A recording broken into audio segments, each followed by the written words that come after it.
Assalamualaikum warahmatullahi wabarakatuh. Halo teman-teman semuanya. Hari ini selama beberapa menit ke depan, saya dan teman-teman kelompok saya akan membahas tentang proses manajemen strategi. Dan ini sangat berguna banget bagi sebuah perusahaan untuk menjalankan langkah-langkah dan cara-cara perusahaan untuk mencapai tujuan dan targetnya. Pasti banyak di antara teman-teman sekalian yang ingin menjadi pengusaha, bukan? Maka dari itu simak video sebagai berikut. Perkenalkan anggota kelompok kami. Yang pertama saya sendiri, Muhammad Andi Prasetyo. Yang kedua ada Aldin Aryananda. Yang ketiga ada Mila Kartikasari. Yang keempat ada Putri Ayu Masuda. Dan yang kelima ada Erna Gusti Lestari. Sebelum kita memasuki manajemen strategi, kita harus tahu pengertian dari manajemen strategi tersebut. Ini adalah menurut beberapa para ahli. Yang pertama ada Thomas L. Whelan. Ia berpendapat bahwasanya manajemen strategi berarti serangkaian tindakan pengambilan keputusan yang menentukan kinerja manajerial perusahaan dalam jangka panjang. Yang kedua ada J. David Hanger. Ia berpendapat bahwasanya manajemen strategi adalah rangkaian keputusan manajerial dan tindakan untuk menentukan kinerja jangka panjang dari sebuah perusahaan. Yang ketiga ada Robert E. Hoskinson. Ia berpendapat bahwasanya manajemen strategi adalah proses pengidentifikasi tujuan dari organisasi dan pencari solusi untuk mencapai hasil yang lebih baik. Yang keempat ada William F. Bullock. Dia berpendapat bahwasanya manajemen strategi adalah beberapa keputusan dan tindakan seperti perumusan strategi yang efektif untuk membantu suatu perusahaan mencapai tujuan. Yang kelima ada Pritch dan Robinson. Ia berpendapat bahwasanya manajemen strategi diidentifikasikan yaitu satu set keputusan dan tindakan yang menghasilkan formulasi dan implementasi rencana yang dirancang untuk meraih tujuan perusahaan. Pengertian dari manajemen strategi. Manajemen strategi merupakan langkah dan cara perusahaan dalam mencapai tujuan atau targetnya. Pemimpin perusahaan melakukan perumusan, implementasi, dan yang terakhir adalah melakukan evaluasi berbagai keputusan yang dibuat. Dan untuk manajemen strategi ini hadir dan diaplikasikan di perusahaan karena adanya tujuan, yaitu yang pertama mengarahkan perusahaan. Jadi manajemen strategi mengharuskan seorang pemimpin menentukan arah atau tujuan dari perusahaannya. Tujuan perusahaan ini disampaikan kepada anggotanya agar nantinya bisa diimplementasikan. Lalu yang kedua adalah mengantisipasi perubahan. Pemimpin atau eksekutif perusahaan dapat mengantisipasi perubahan yang mungkin nantinya terjadi, mengingat untuk perkembangan bisnis ini bersifat dinamis. Manajemen strategis membantu mereka dalam menyiapkan pedoman dan mengendalikan perubahan tersebut. Yang terakhir adalah alat bantu efektivitas perusahaan. Pemimpin perusahaan hendaknya memastikan agar setiap kegiatan bisnisnya ini bisa berjalan dengan efisien. Manajemen strategi menjadi alat bagi mereka untuk mampu melakukan pekerjaan menjadi lebih baik. Fungsi manajemen strategi. Yang pertama, membantu membuat keputusan terbaik. Yang kedua, meningkatkan kemampuan untuk mengatasi berbagai permasalahan. Yang ketiga, membantu proses adaptasi baik dengan perkembangan zaman maupun perubahan irama persaingan di dunia bisnis. Yang keempat, meningkatkan keuntungan atau profit perusahaan. Yang kelima, meningkatkan efektivitas dan efisiensi setiap kegiatan operasional perusahaan.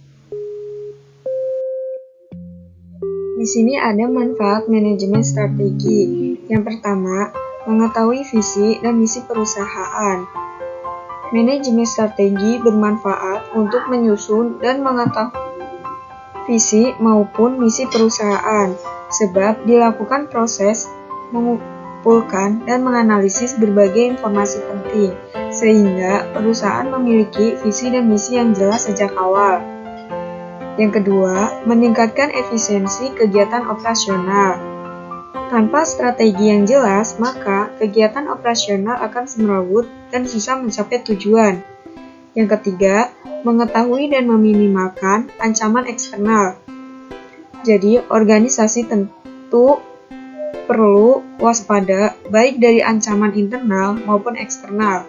Salah satu contoh ancaman eksternal yaitu dari kompetitor yang selalu berani, sehingga dengan menyusun manajemen strategi yang jelas, kemampuan bertahan dan memenangkan persaingannya lebih besar.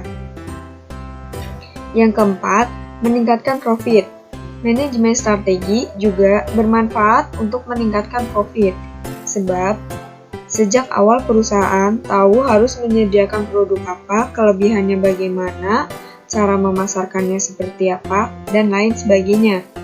Sehingga produk ini menjadi produk unggulan dan laku keras di pasaran.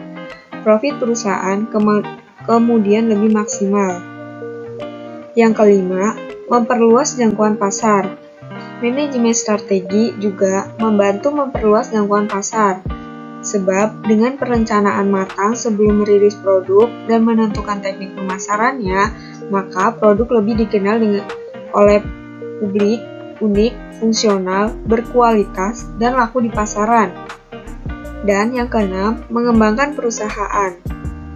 Salah satu pencapaian yang diinginkan setiap perusahaan dalam menyusun manajemen strategi adalah tumbuh dan berkembang. Maka manfaat lainnya dari manajemen strategi adalah memudahkan untuk mencapai tujuan tersebut. Dengarin Anda dan saya akan melanjutkan untuk 2 slide berikutnya. Untuk slide yang saya bawakan akan membahas tentang proses manajemen strategi. Ada 5 langkah dalam proses manajemen strategi. Yang pertama adalah identifikasi visi dan juga misi beserta dengan sasaran organisasi. Apa itu visi? Visi adalah apa yang kita yakini bisa kita capai dan impikan. Sedangkan apa itu misi? Apa yang kita yakini bisa kita lakukan atau suatu maksud yang fundamental dan unik dari suatu perusahaan yang membedakan dengan perusahaan lainnya. Biasanya, misi menjelaskan area of emphasis dari produk pasar, teknologi, sehingga mencerminkan nilai dan prioritas. Yang kedua, menentukan tujuan. Untuk menentukan tujuan, ada beberapa poin penting, yaitu poin yang pertama, cocok, sesuai, atau layak. Yang kedua, fleksibel atau lentur. Yang ketiga, memotivasi. Yang keempat, dapat dimengerti, agar dapat mudah dipahami segala khalayak. Yang kelima, terkait dengan misi, karena jika tidak sesuai, maka tidak akan sejalan. Untuk step selanjutnya, yaitu merumuskan strategi. Ada beberapa hal penting untuk merumuskan strategi. Yang pertama, program. Pernyataan aktivitas atau langkah-langkah yang dibutuhkan untuk mencapai sebuah rencana. Yang kedua, budget. Pernyataan tentang program-program perusahaan dalam bentuk uang atau rupiah. Yang ketiga, prosedur. Sistem yang terdiri dari langkah-langkah atau teknik-teknik yang berkesinambungan yang menjabarkan secara detail bagaimana pelaksanaan suatu tugas tertentu. Selanjutnya, yang step keempat, melaksanakan strategi. Jika kita sudah merumuskan strategi, maka langkah ini strategi akan dijalankan dan pada proses ini yang menentukan. Step yang terakhir yaitu proses monitoring atau aktivitas perusahaan dan hasil suatu performa, sehingga performa aktual dapat dibandingkan dengan performa yang diinginkan. Nah, pada saat itulah kita dapat menentukan cocok atau tidaknya dengan strategi yang telah kita buat. Proses manajemen strategi untuk menetapkan tujuan. Yang pertama, buat struktur organisasi, lalu kebijakan mutu, target, key performance indicator, distribusi key performance indicator ke struktur, dan yang terakhir, buat job desk dan SOP kerja. Contoh manajemen strategi.